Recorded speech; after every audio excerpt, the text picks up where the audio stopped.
In Tornillo, Texas, some 30 miles outside El Paso, this tent city is expanding. Back in June, it was set up to house 450 kids separated from their parents under the Trump administration's now defunct zero-tolerance policy.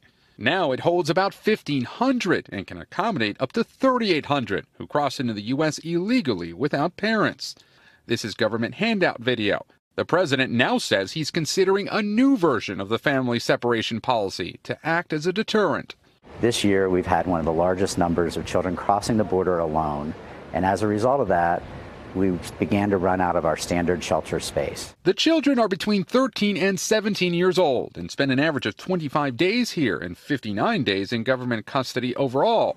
On Friday, reporters were given a tour without cameras. We know they can talk to case managers, attorneys, but they're children, and they're trying to figure out a really complex legal system. Some of the children are waiting to be paired up with sponsors, like Chrissy and Robert from New York, who asked us not to use their last names. They feel bogged down in red tape. It's very frustrating because I feel like there's an opportunity for us, to help somebody, and for it to fall into a bureaucratic cycle, I think, is just something that's so sad. For now, these children live in limbo, not knowing when they'll leave this makeshift city in the desert.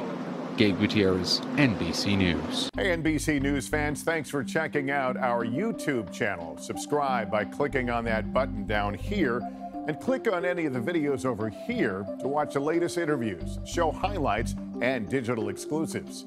Thanks for watching.